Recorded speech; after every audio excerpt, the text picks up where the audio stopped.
the first moment that like I got a call from an artist being like, I got to quit my job as the office receptionist, like to me, I was like, I've done it. Like that's what I am here to do. And if I can get any music in front of someone who's never heard it before and it can change their lives, like Sync, it just like, it never gets old. Like a good placement stays with you forever. Got so many amazing moments that like, I just will never forget. Like when a song just completely like took my breath away.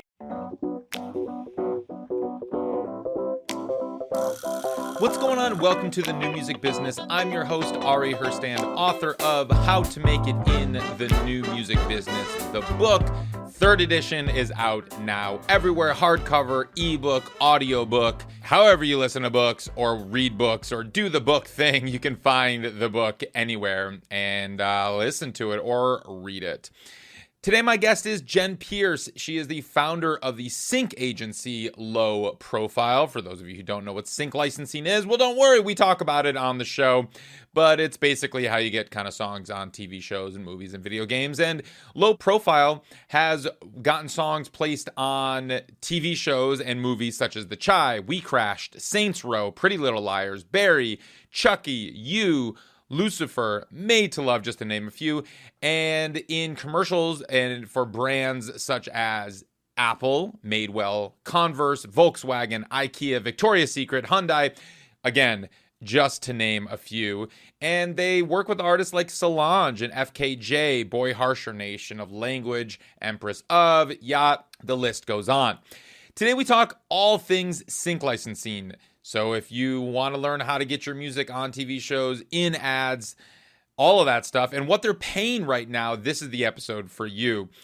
We talk fees. We talk what has changed in the industry, in the sync licensing industry over the last few years, but really where it's at right now and what artists are making for this and how much these upfront sync placements are earning, and how this all works. And if you're just learning about sync licensing, or if you are a pro and have had tens or hundreds of songs synced, I guarantee you're going to learn something from this.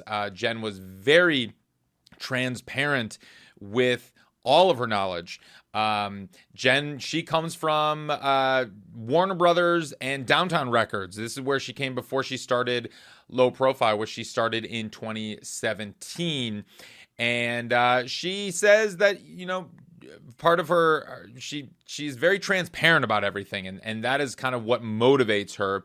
And she, after being fed up with the status quo, she decided to start Low Profile, born out of a need for radical transparency. So she was very generous with all the information, not cagey at all. I asked her figures and numbers and all the stuff that people in the industry are afraid to talk about. Jen's not afraid to talk about it. So we get into it. You're going to learn a ton. And this is, I really enjoyed chatting with her. And we got into all sorts of topics, from samples and beats, to publishing and how to get songs cleared and how to get signed by her if you want that, or how to work with sync agencies, what music supervisors do, publishing companies, labels, the difference between someone writing a score versus using their existing music to get in TV shows and movies and that kind of stuff. We talk about trailers. We talk about theme songs, how theme songs work. So we got into all things sync, and I think you're going to enjoy this. You can check out Low Profile on their website and more syncs that they've worked with. And their Instagram is actually, I definitely highly recommend following them on Instagram. They give a lot of tips on their Instagram, and it's actually pretty funny. A lot of the memes that they post. So they do a great job at their Instagram as well. You can find all of us that make the show happen at Ari's Take on Instagram, TikTok, and X. You can find me at Ari Herstand on Instagram. And visit aristake.com. Get on the email list. Email is still the best way that we communicate with everyone. And if you want to get the updates on the new music industry, the new music business, and when we release new episodes and all of that good stuff, go to aristake.com, get on the email list. But right now, just hit pause and follow the show. Subscribe to it. However you're listening to this right now, hit that subscribe button, hit that follow button. Leave us a 5-star review on Spotify and Apple Podcasts if you haven't yet. Those really help. All right, let's kick into the show. Jen Pearce, welcome to the show. Hey, what's up? Hey. Hey. Hey. So, sync licensing is one of the most popular topics. It is the thing that we get requested the most from our listeners, from artists in our space, and I'm excited to talk to you about it today. Before we kick in, will you just explain what low profile is and what you do? Yeah, absolutely. Okay, so Low Profile is a sync agency. We represent artists, record labels. Like we just work with artists in many different ways, and we pitch their music to film and TV shows and ads. I mean, wherever you hear music, we negotiate on their behalf, and yeah, it's how a lot of people discover some of their, favorite new stuff. Yeah. Awesome. Yeah. So, no, that's helpful. Thank you. And so you call it a sync agency. Yeah. And I'm going to start super, super basic for people Right. that are just tapping in high level. And then we're going to go deep into the weeds. Okay, So great. just so we understand, as a sync agency, and like you said, you represent artists and labels. You don't own the music, and talk to me about the payment model. How does this work? What is the business model of how a sync agency works? Okay, yeah. So how we work, I mean, there are a few different models and different kinds of companies. And a lot Mm-hmm. of like major labels or major publishers, they'll have an in-house team doing sync for Mm-hmm. them. But for us, we, like you said, we don't own anything. We're just representing artists for the purpose of sync, and we take a commission on anything that Okay. we bring in during the term. So we take 25% across the board for all of the artists that we represent. And Cool.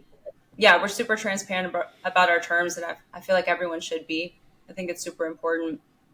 So I love talking about this stuff. Yeah. And yeah, it just depends. Sometimes we represent an artist on both the master and the publishing side.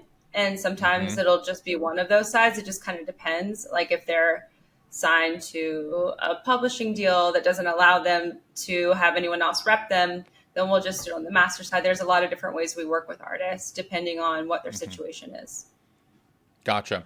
And just to clarify, when you say you take 25%, and thank you for being transparent about that. I know Oh, yeah. oftentimes in the industry, people can be very cagey when it comes to the numbers. That's silly. So yes.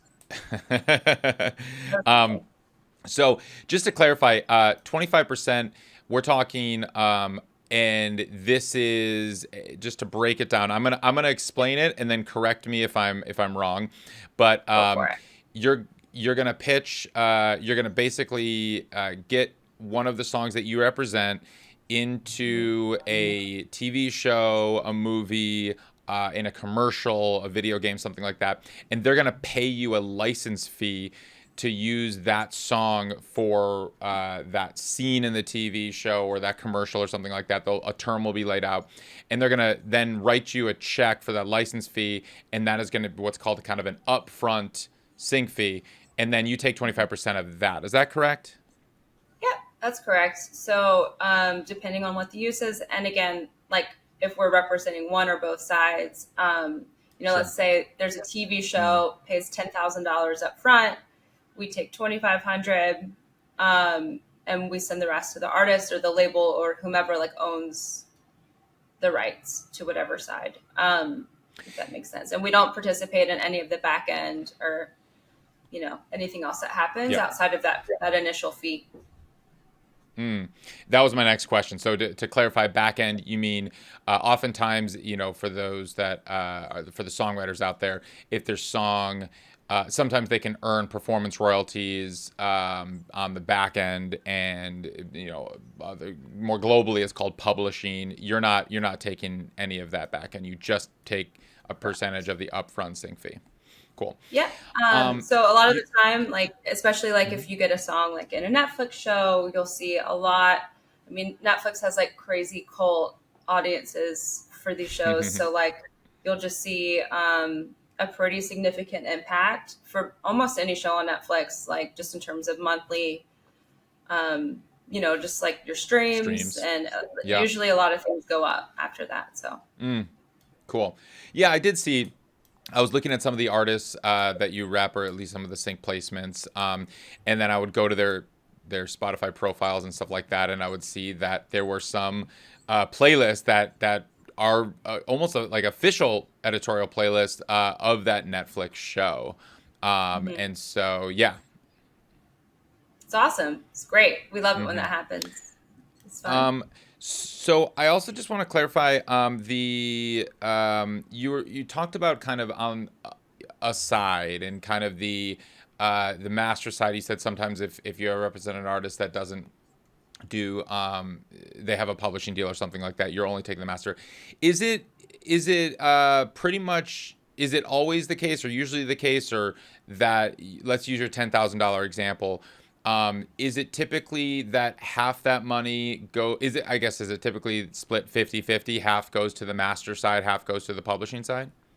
Yeah, it really should be, unless you're dealing with like a cover, right? Like a song that you didn't write, Okay. and it's a big famous song. You're not going to get the same amount, right? Because you didn't write that song, but you'll still get a master fee for the new recording. But basically, in any other situation, yeah, it should be the same amount. And the way that we ensure that we get paid the same as anyone else who's quoting for the same use and the same song is we just say, with everything, it has to be MFN, meaning like it's most favored nations, and meaning everyone gets the same deal for the same use. But you And say if I've it's been a cover. Oh, go ahead, sorry. Oh, I was just gonna say, like, yeah, if it's a cover, then let's just say, like, I decide I'm gonna cover a Madonna song, right? And someone wants to use my new recording of it. It's very unlikely that you would ever get the same as Madonna's gonna get on the publishing side, right? Okay.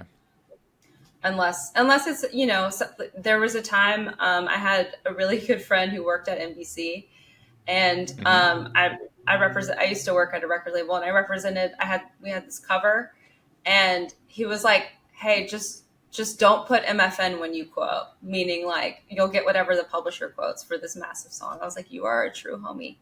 And it worked. We got a really high fee, and it was great. Yeah. Wow. But Yeah, that's awesome. yeah, it was fun. Cool. So, no, that's super helpful. And so let's talk a little bit about it. I'm curious. 2023 has been a very weird year in the film industry with all the strikes. Have you noticed an impact in your business because of the strikes in the film industry? Yeah, it's definitely been a weird year for sure. We've seen, it's not as much as I think music supervisors have felt it, and some other people within the industry. But for us, we've certainly seen a slowdown in TV and film, just production in general, obviously. And the thing is, like, we've still have been working on things that were already in post production, so it's not like there's been like a complete halt in terms of licensing. But Okay. it's definitely been slower, and things have been pushed back to next year, and just like a slower slate in general. And we just brought on a music supervisor to our team, actually, and Oh. she talks about this a lot. Just in general, it's pretty. There's a lot going on, and it's really important that we figure this stuff out, because I think I'm really proud of this moment, just like in terms of like setting the tone for everyone else, in terms of like how do we protect the creative and what we do and get paid right. I think it's all really important stuff, and yeah. So hopefully we can see some resolve. And Yeah.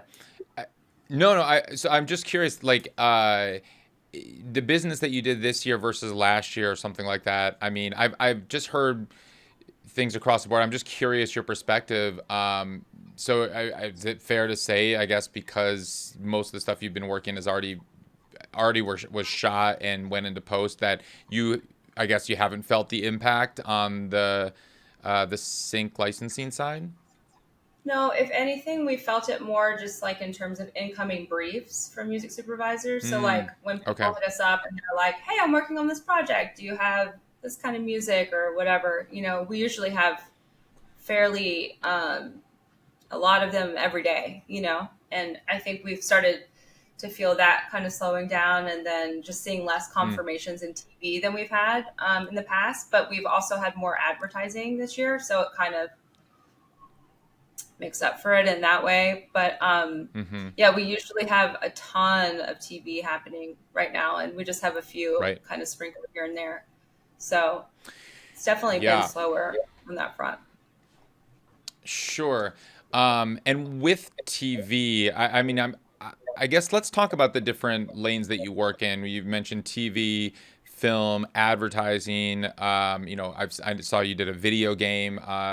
Can you just talk about kind of the turnaround times? And you mentioned a brief as well, which I love for you to kind of, in all of these realms of where briefs fall into this, but like, yeah, just talk turnaround times and from when you get, I guess when you submit or when they ask you for a song and to when you kind of, I guess it Yeah. airs or you get paid for it. Well, everything in licensing is extremely urgent, and there's literally not a single email we get that doesn't have urgent in all caps. And Okay. so in my mind, I'm Sure. like, if everything's urgent, nothing's urgent. It's all good. But Right. it does move. It does move super, super fast. The turnaround Okay. time is so for us, like on our end, like how we work with artists is there's so much information that we have to get before we can even pitch music.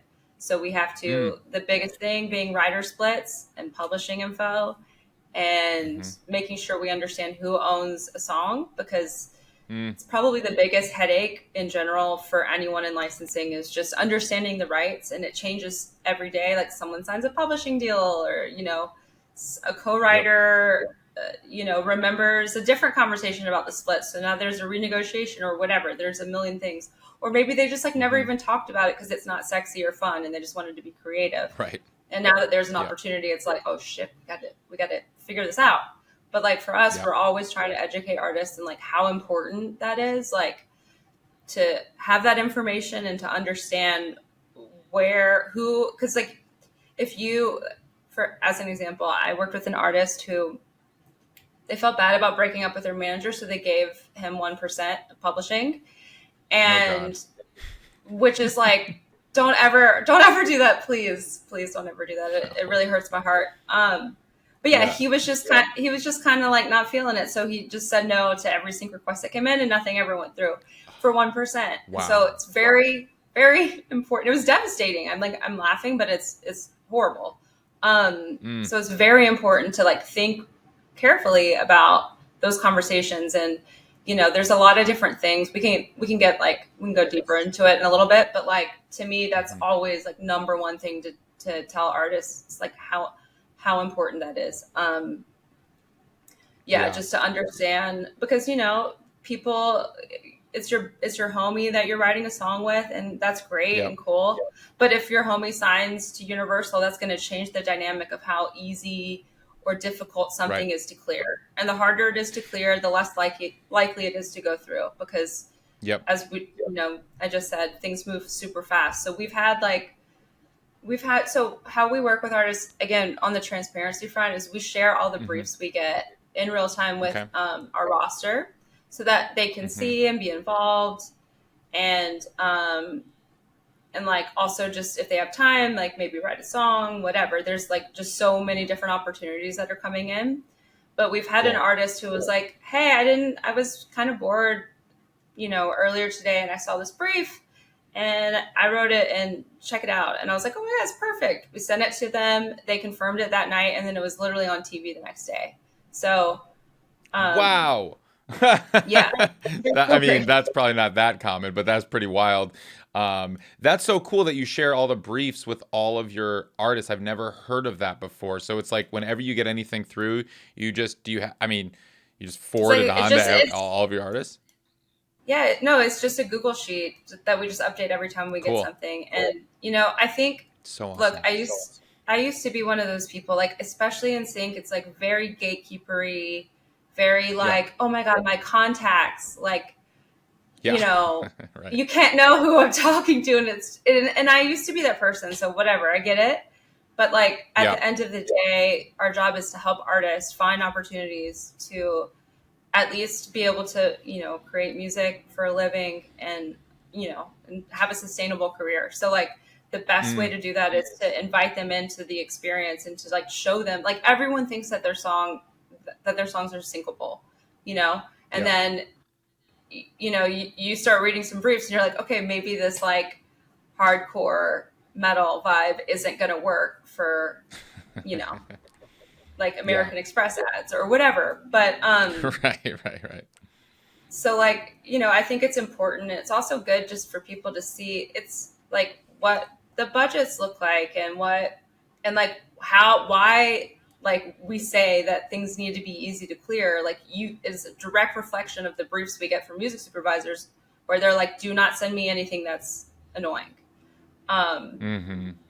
because it is very, very annoying when you start getting into like 20 different people who have to sign off on, a use. It's like a very Mm-hmm. annoying process. And everyone's quoting differently. And, like not everyone knows if, I don't know. It's just, we just try to keep, for us, we try to keep things super easy and straightforward.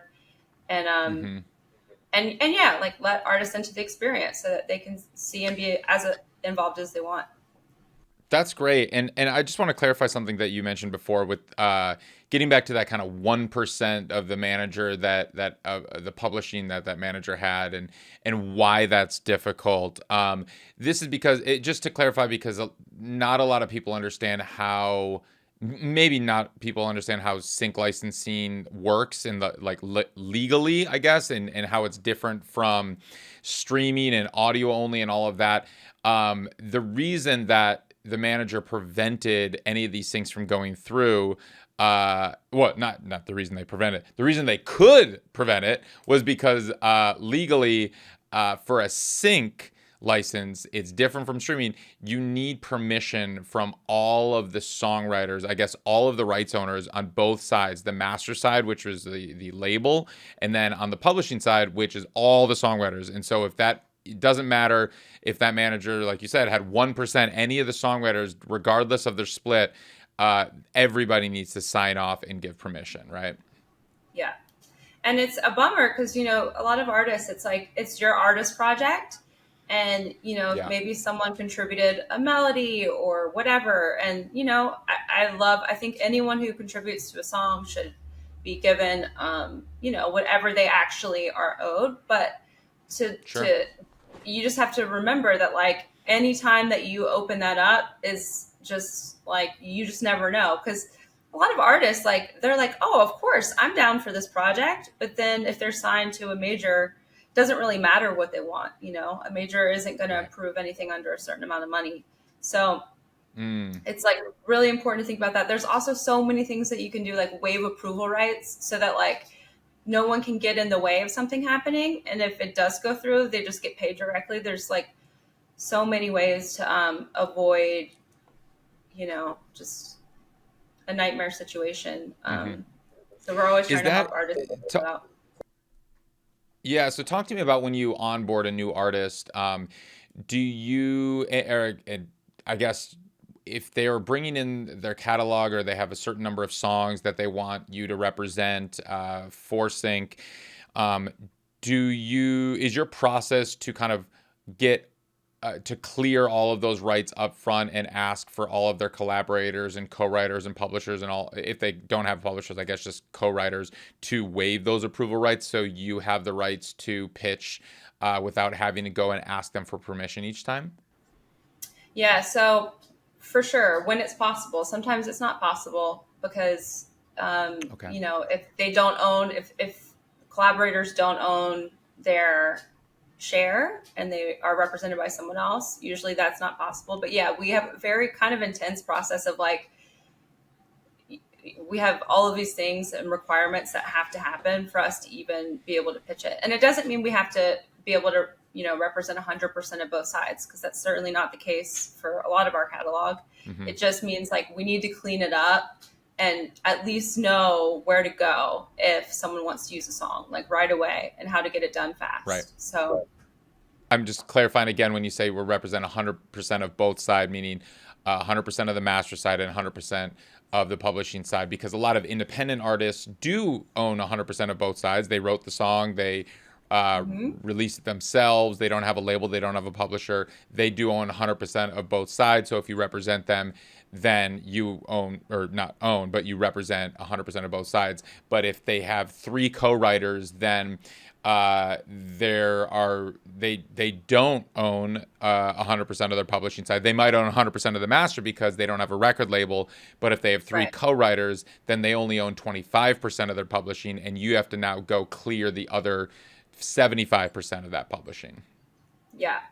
And it's also just difficult for us in general. Like if I'm sending a song, music supervisors really trust it. We're sending the music that is, we've already done all of the kind of background work to make sure that there are no snags, if anything, if they want to use something. But if I send them something and I only have 25% of the publishing, I basically cannot speak on behalf of that song. Right. So, it's not like, it's definitely not ideal, but we definitely try to be like, okay, we have to have enough for it to make sense, where we can at least be like, look, you're good on the publishing side. We only have 25%, but the other people are fine. They don't have approval rights. Otherwise it doesn't really make sense for us to pitch it to anyone. And we can only do it if it's a really big or open budget, so that we know it won't be a problem. So you're saying is if somebody comes in and they're an indie artist and they don't have a label, so they have 100% of the master, but they have 3 co-writers, you're not going to represent that song because they only have 25% of the publishing? No. So how we work is like, we like to have at least 100% of one side. So if they have the master, then that's great. Like that's what I mean? We just have to be able to speak to at least one side. Otherwise, it's frustrating for music supervisors if we're like, here's a song that we have 2% of. They're like, why are you sending me this? Gotcha. And is it their responsibility or yours to clear the other, let's just use this same situation, to clear the other 75% of the publishing? How does that get cleared? Technically, it's theirs, and most other companies would let them handle that. But we like to go and make everyone's lives super easy and try to get it done on our end first, so that they don't have to. Gotcha. Yeah. Since we're now kind of talking the legalities of all this and clearing and all of that, where do samples fall into this? Because, No. I said the magic word. Like, gotta go. See ya. Yeah, right. Peace. Yeah. Check, please. Samples, please. Like, for the love of God, don't ever do it. We've done, like, on our Instagram, we post about them frequently, how much we hate them. And it's really tough. Because when you're using a sample, most of the time people are not going and pre-clearing it with the actual owner of both the copyright and the recording. And you have to do that. And then you have to negotiate whatever splits make sense for this new song that incorporates both on both sides. So a lot of people don't do that. If they did, it would be fine, but most people don't. And, I like to tell this story because it's a perfect example of this situation where Netflix once hit me up and they were like, hey, emergency situation. We had a song cut into this trailer for this like movie. Turns out there's an uncleared sample and we don't even know like who the original owners of like this random, very, random sample. We can't figure it out. So we have to replace it. And I was like, oh, I got you. Like, I'm going to send you a perfect replacement track. And I sent them a song, and I literally texted the artist because all of a sudden I had anxiety. I was like, wait, promise me there aren't any samples, right? Like I can't send them a song with samples to like help them in the situation. He was like, no, we're all good. No samples. And I sent it. And sure enough, they wanted to use it. They were ready to confirm it that night. And I was like, okay, so no samples, right? Because they want to use it. And he was like, yeah, actually, there are some samples. I was like, oh my God, no. Terrible. Oh, no. Terrible. Oh, Yeah, so I had to call in some favors. Thank you, Universal, for saving me that one time. ay. Yeah, but we got it done, and it So happened. that's good. So just to like clarify, when we're talking samples, we're not talking about. Well, I guess you tell me, because I think it's confusing for a lot of people when they're, you can get like technically a sample from like Splice or something, or like a drum loop or some horns that you're talking about a sample being an actual bit of a recording of another released song that they don't have permission to use. We're not talking about like Splice samples, right? Those are okay to use? Well, it just kind of depends. I mean, I don't like.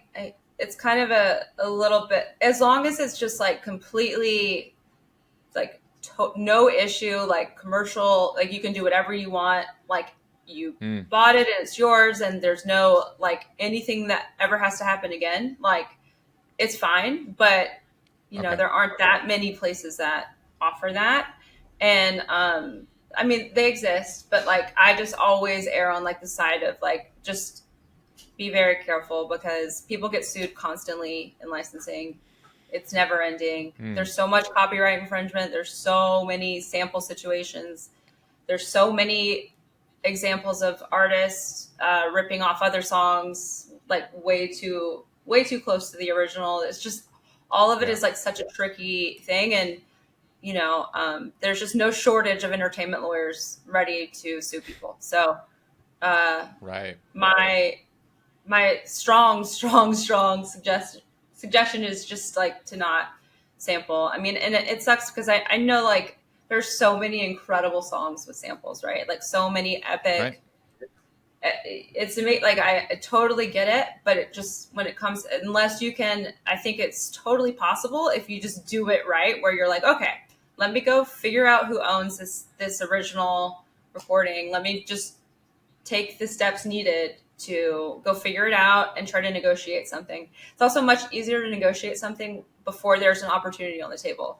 If you don't do it, Right. and then someone wants to use the song that has a sample, and you're like going to them like, oh my God, sorry, I didn't go and get it, done before, but now like we're in a rush, and can we like figure this out? They're going to be like, cool, we own 100% of both sides. Like you're screwed. So, just, you got to Yeah. figure out. Yeah.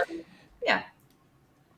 Can you do you differentiate between beats, like in the hip hop world, especially in the independent hip hop world, primarily, you know, when top liners, I guess, rappers might, buy a beat from a beat marketplace or something like that. Is that okay? Do you work with artists that they say, oh yeah, I bought this beat off of this guy I met from YouTube, or I bought a beat from BeatStars, and that's okay because it said that I was okay to use it? Yeah, it just depends. Like if you bought something from someone on YouTube and there's like nothing in writing, then I'd be like, no. But if there's an Mm, actual like, hey, you own this beat now, you can do whatever you want, you can release it commercially. There's no royalty. Like it is yours now to use. Then it's fine. It's the same. It's just like, mhm, what are the terms, and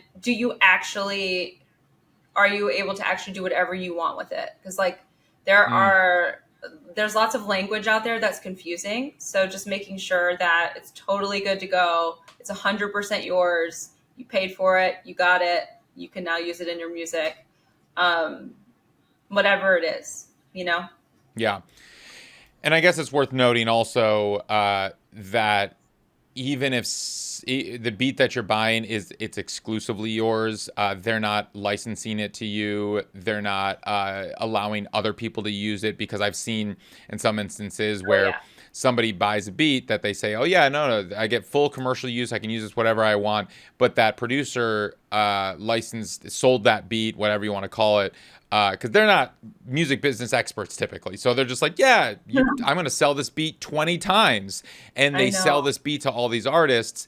And now there's 5 songs out there commercially released with the identical production. The foundation of the song is identical, just with a different, rap over it or different melody over it, and they think that it's theirs.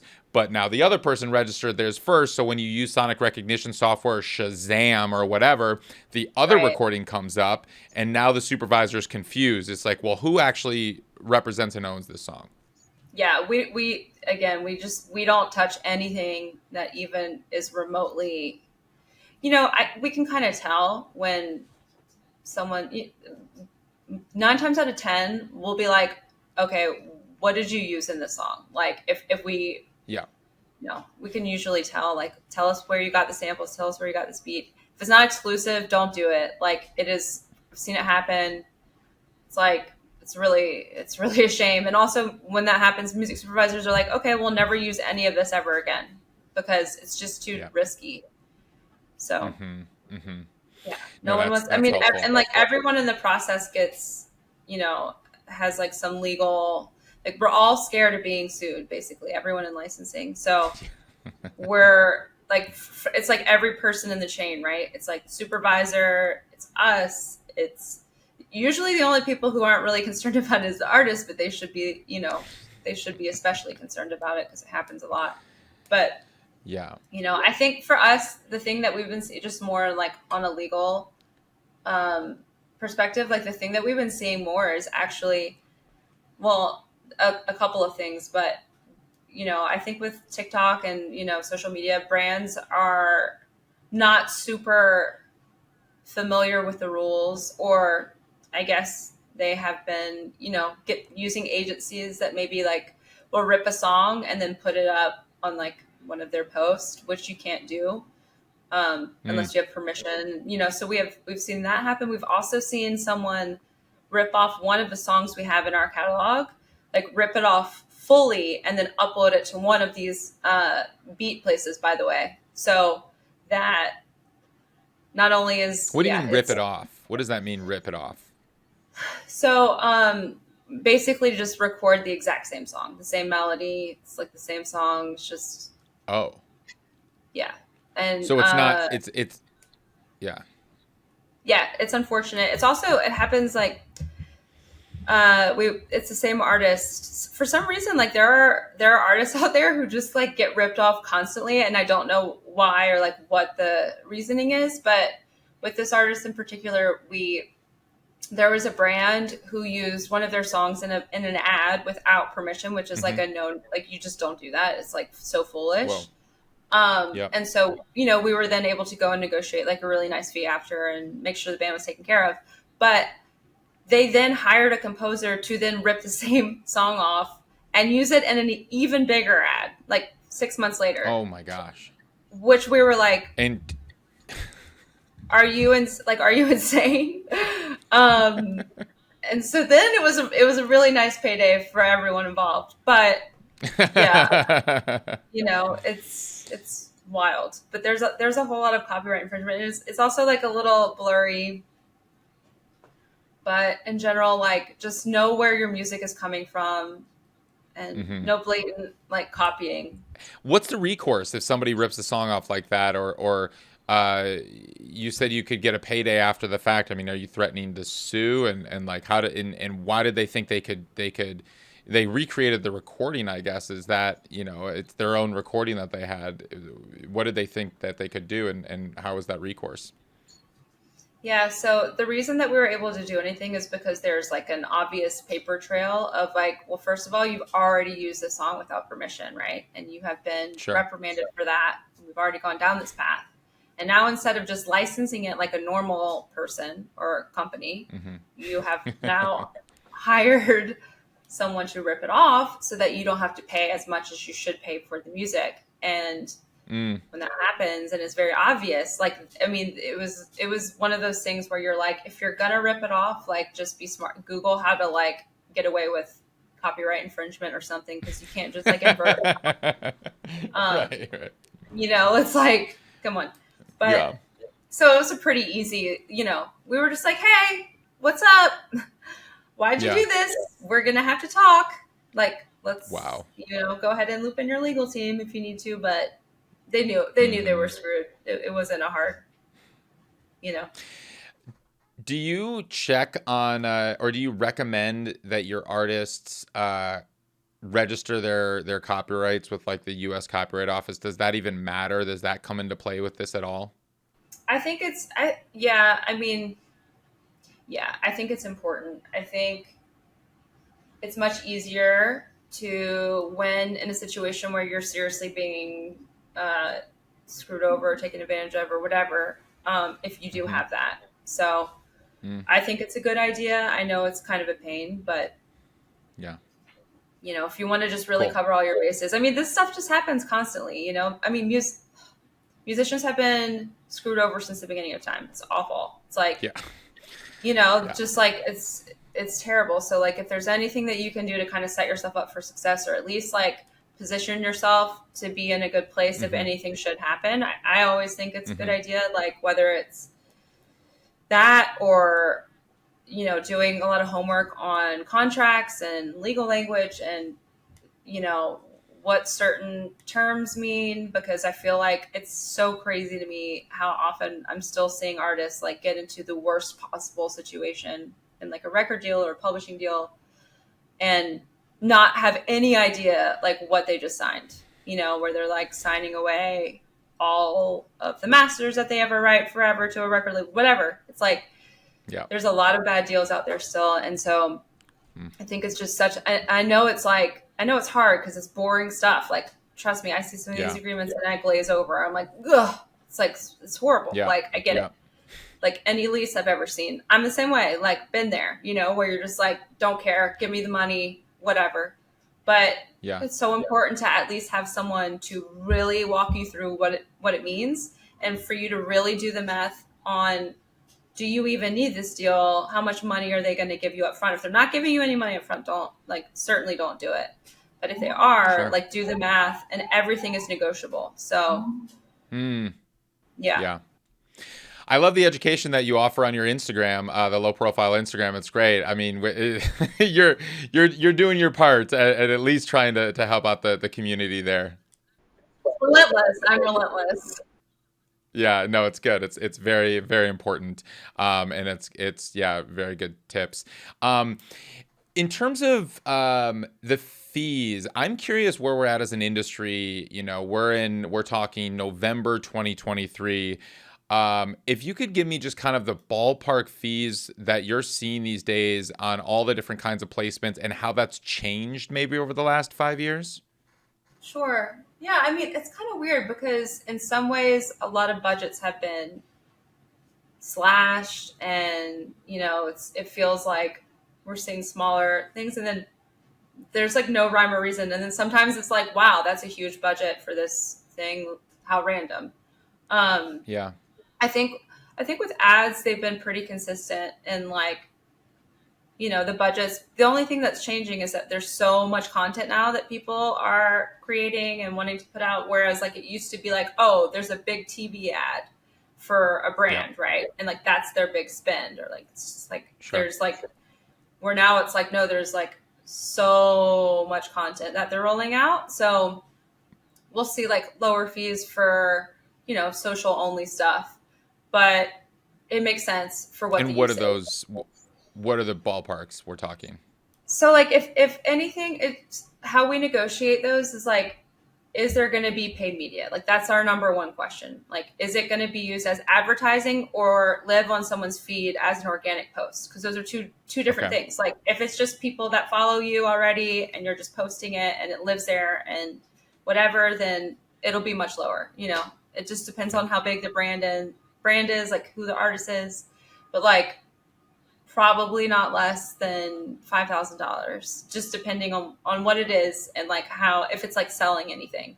When you start getting into selling anything, whether that's a product or a movie or even a TV show or a video game, whatever you're selling, like that's when we're like paying a lot more attention to what those terms are and getting a higher fee.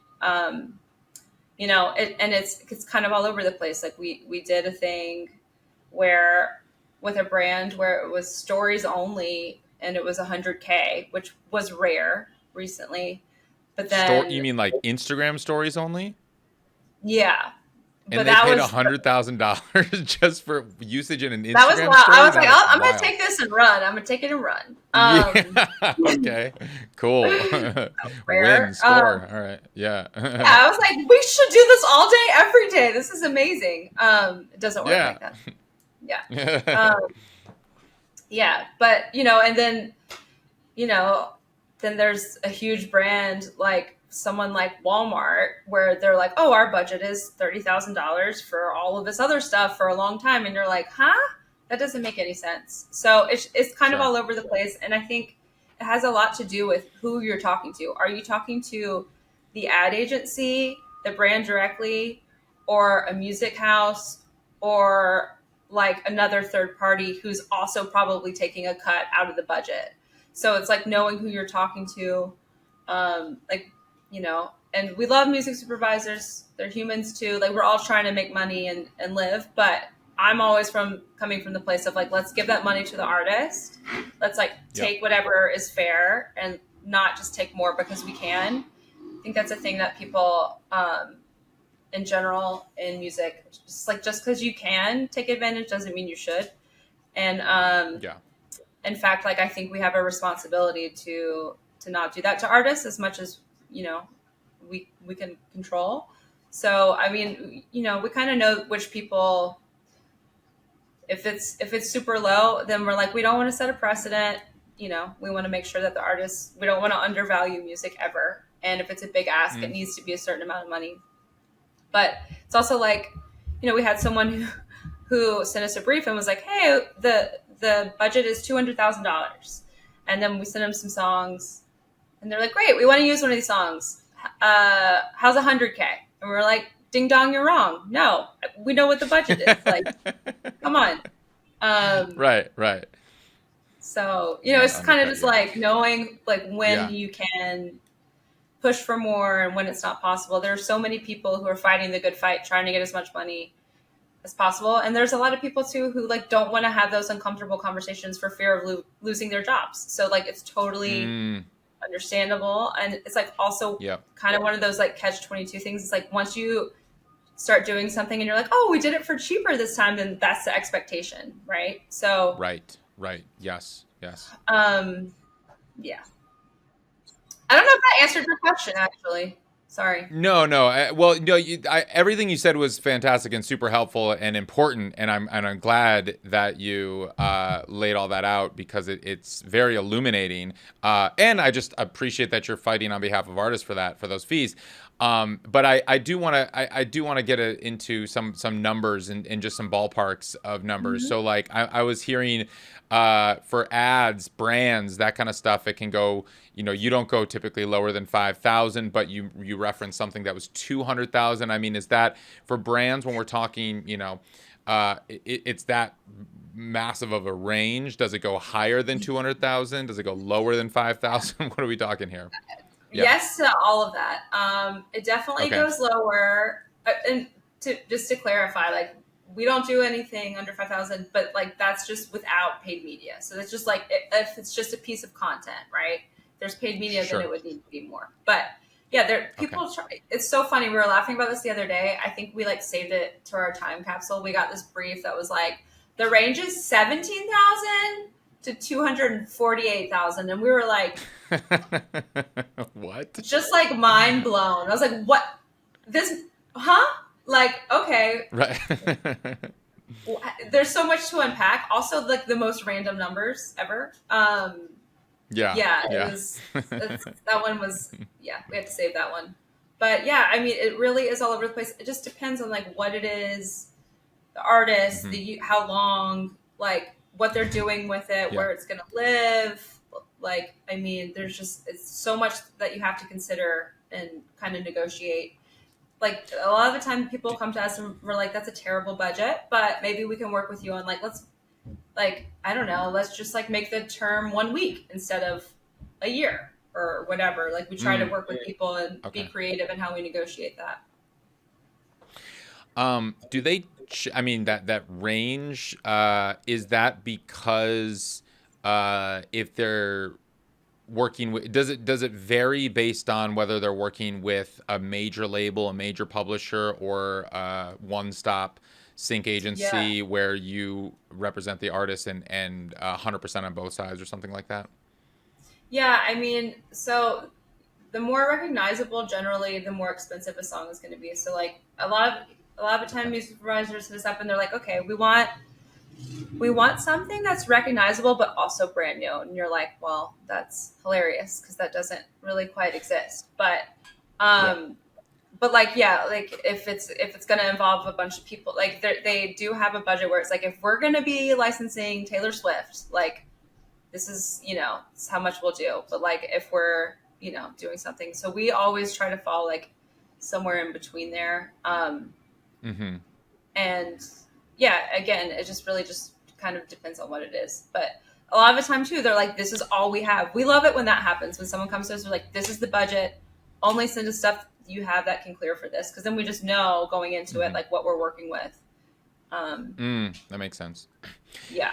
That was the range, I guess, more or less for ads and brands and stuff like that. Talk to me about trailers, like Yeah. TV trailers, movie trailers. How does that work? Trailers are great. We love trailers.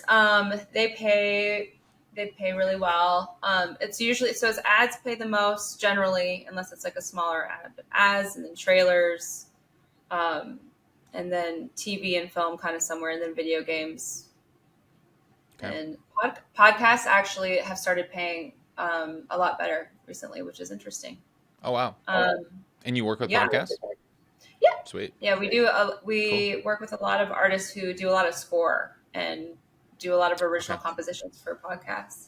But Cool. it's usually when there's already like an Apple or someone like invested in producing it or involved in like the production in some way. And if it's ever anyone who's just like making a cool podcast, then we do things where we're like, okay, you can have it for very little now. And then if it gets bigger at like certain points, we'll just need to make sure the artist gets paid again. If you're like all of a sudden Cool. making a ton of money. So for trailers, what's the ballpark? For trailers, again, it's really, I feel like I'm giving you non-answers, but it is truly all over the place. Okay. Usually anywhere from like 50 to 100, sometimes more, but like, it's Okay. trailers, like they're significant. It's like crazy advertising. And what's interesting with trailers is like they're gonna run it nonstop, but for a very short amount of time. And like 2 weeks, they're gonna Gotcha. slam everyone with it, Yeah. Yep. So Cool. unless you're Barbie, because then you're just forever slamming everyone. Right. Yeah. Yeah. Yeah. And so you said ads are the most, trailers are next, and then film and TV. Talk to me about film and TV placements and how that works. That's harder to, again, the range and types of films that we work on is like like student films to like short films and then really indie films to major films. Like if your budget is anything under 100 million, that's basically a low budget production budget for a film usually. Okay. Yeah, and we had an artist who did a new song for like the Halloween movie last year, and like kind of like did some other score work, and that was great. That was like $40,000. But film, if it's like it just depends. If it's background, maybe anywhere from like 5 to 10, 15. It just depends again on the size of the artist and Sure. what it is. Opening, if it's the opening or like final credits, and that's going to be more expensive. Mm-hmm. We still do step deals, even though they're very dated. We've What is seen, that? so a step deal is when you kind of set up different options for like when you get either like distribution, or if the box office grosses a certain amount, then you have to pay out. And Oh, yeah, so we actually, there's this really like hard to watch. I can barely watch the same movie called Terrifier 2. It's like really gruesome. And okay. we gave them a really friendly rate because at the time it's just like these are like indie filmmakers, so Like you can have it for basically nothing. The moment it does well, you have to pay out. And it was one of those things where it was like they just like hit crazy success, and there's all this news about it, and they're like, all right, where do we send the check to? So Nice. yeah, so just kind of, we like to work with people, and we want to support creatives like in any way we can. So yeah. Have the rates changed? Have you noticed a change in the rates over the last, I don't know, few years, 5-10 years or so, or has they pretty much stayed consistent? I mean, yeah, yes and no. I know this is like another non-answer, but again, it's like it just depends on what it is, because people don't have a budget unless they want to use a song. And then if they really want to use a song, then they apparently have like an endless amount of money, right? So it kind of is, it's like, I would say, yeah, TV budgets have, pretty much gone down, but also I feel like people are licensing a lot more music in every episode than they ever have. So like if you look at most TV shows, like there's like a ton of music, and sometimes you're like, why? Can't even hear it. Why did you spend this much money to license a song? It's crazy. Sure. But there's just like a lot of music that has to be cleared in a certain budget. But if there's a song that, the director really wants, or God forbid, if they're singing it in the scene, then that means you'll see like budgets just double and triple and quadruple overnight. Sometimes you're like, where did that come from? Wow. Yeah. You mentioned that some of the artists that you represent also do some composing and scoring. Can you talk about the difference between scoring and licensing? Yeah. So anytime that you're writing a new song specifically for a project, whether that's scoring a film or scoring anything really, or even like mnemonics, which we've done recently, which is sound design, which is really cool. Like when you think about the sound something makes when you open an app, or like, Netflix, it's like, I love sound design. I think that's super cool. But anything like that, or we've had a lot of artists write new songs for like TV show theme songs, and a lot of projects want to have something specifically curated for that project and done by a real artist. So when anything else, like we're licensing an existing song that already exists, and we're just finding places for it versus someone going in and writing specifically for a project. So cool. And how do the I guess fees change, and how does and legally what is happening? So if they're writing something for a project, does the artist own that, or is it a work for hire where they're giving up the rights to the studio or whatever it is, and then is there any back end on that? Yeah, so our job specifically is to try to prevent any sort of buyout from ever happening. Okay. Most of the time you can negotiate a license for a new song that's written, and that's what we do. We fight for it. There have been a few situations where like it just wasn't possible, but we got the fee up enough to where it made sense for the artist to be like, okay, screw it, like I'll give it to you. But in general, we totally advocate that everything should be a license. The situation that I was talking about, it was still unfortunate because it was a buyout. It paid well, but like they had the song. And then we saw the song then used in like so many projects after that. And we're just like, God, like, this is why you don't do this, because the artist should be getting paid every time. And like the royalties, it's just like, it's heartbreaking. So I always really, I don't love those. And anytime someone's like, well, it's the only way, it's not true. They just, and I think it's important to like, usually you can tell people, hey, like we should support artists. We should make sure that they get paid when their music is, used anywhere. And, most people, unless they're just like awful, are going to be like, okay, all right, that's fair. Yeah. So, work for hires don't love, but how we usually work is like, we'll set up a demo fee or a kill fee in case like we never want an artist to do a bunch of work and then have it go nowhere. And also people can do things where they're like, oh, can you keep tweaking it like indefinitely until the end of time? Like with whatever idea I have. And so we have to like set up really kind of like parameters around what that looks like. Yeah. And how much Nice. money Oh, that's great. each round costs, all that kind of stuff. Because again, people take advantage of artists. So we're here to make sure like Right. they get paid for Right. their work. Regardless That's of amazing. Yeah. That's great. How do theme songs work?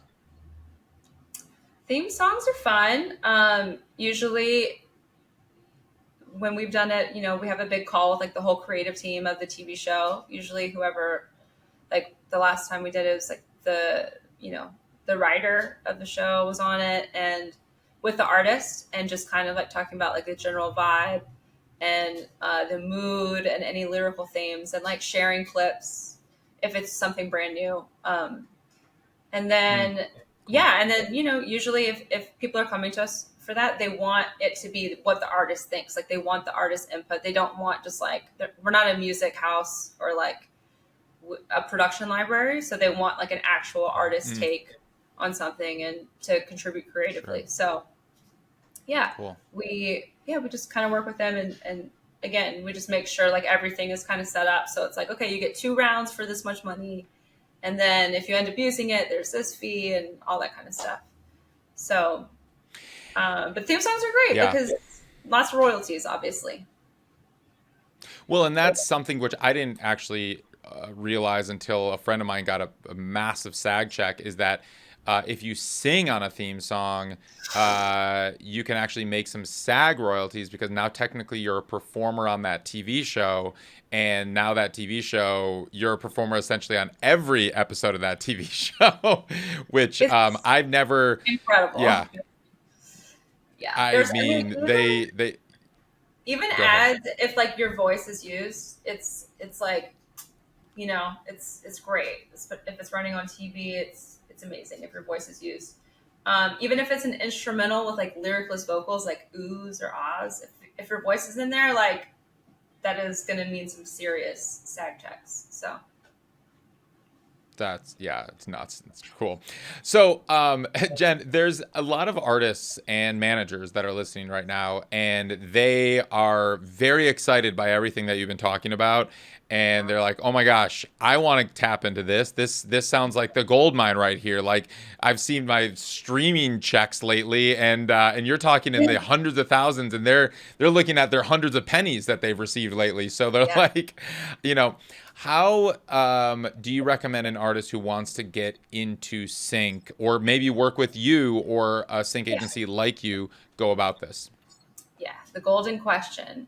I think the best thing to do is to understand your catalog and to know, like, we love a submission. We get a lot of submissions. And first of all, I love a good subject line. I love an interesting thing that tells me who you are. Like, don't like copy and paste. Don't like anyone who will have me, please take me. You know, I like very thoughtful, personal. I think just like I'm a human. This is what humans like in general. Yeah. Just something a little personal or thoughtful even. And like something that just tells us like who you, so many artists hit us up and I'm like, what's the vibe? Like you didn't even send a link to your music. Like I'm not going to go out of my way to find your music or try to, you know, there's just not enough time in the day. So I think I love a submission email that's like an interesting subject line. Sometimes, you know, I'm a big fan of all caps if it makes sense, but like just something interesting. And then something that's like tells us who you are, streaming link to like your favorite top 5 songs of yours, like super easy. Don't ever, for the love of God, like attach an MP3 to an email to anyone. Don't ever do that. Just a streaming link. Amen. And then be like, hey, and I own master and publishing, or I own the master, but the publishing is easy and here's the situation. And if you have all of the assets ready to go in a folder where you've got instrumentals, you've got lyrics, you've got clean versions, you've got writer splits, you know what's going on with your music, I'm like, that is like a very good chance you'll at least get a response being like, you're awesome for doing this. But I would say like to any sync agent, that's the first thing we're going to ask is who owns what and like, what's the deal and who are we going to have to work with here? So if we continue this, so I just getting all of that organized, hugely helpful. And then, yeah, short and sweet. What's the vibe? Don't say the wrong name of the person you're emailing, kind of basic stuff. It happens all the time. So, Right. No, that's super helpful. Thank you. That's those tips are very practical and fantastic. Well, Jen, thank you. This has been so helpful and so illuminating, and you're just a wealth of knowledge. And congrats on all the success. I mean, it's like really cool to just hear all the stuff you're working on, and it's I mean, honestly, like, when we hear a lot of doom and gloom in the industry and people are fighting over pennies right now and how Spotify's changing their payment situation and all that stuff, it's just like to hear that, like, there is a side of the industry where they are compensating artists what they're worth, and for that music, like, that is very encouraging, and it gives us all hope. So you're doing a great job, and we really appreciate the work that you do. I have one final question. Oh yeah, go ahead. Sorry. Okay. I was just saying, I have one final question that I ask everybody who comes on the show, and that is, what does it mean to you to make it in the new music business? Wow, that's a good question. I should have thought about it. I saw that you put that in the email, and I haven't really thought about it. But I think, I don't know, the more artists I can help, like, to me, I feel like I've already, the first moment that, like, I got a call from an artist being like, I got to quit my job as an office receptionist, like, to me, I was like, I've done it. Like, that's what I am here to do. And if I can get any music in front of someone who's never heard it before and it can change their lives, like Sync, it's just like, it never gets old. Like, a good placement stays with you forever. Got so many amazing moments that, like, I just will never forget. Like, when a song just completely, like, took my breath away in a scene or whatever, and it changed my life. And, like, to be able to do that is such a blessing. And then on top of it, to help artists build, sustainable careers is like a true gift. And yeah, I feel like just the more people we can get who are advocating for artists and doing the best that they can to do fair deals, like, that's a win to me. So yeah. No more shitty deals, y'all. Yeah. Amen.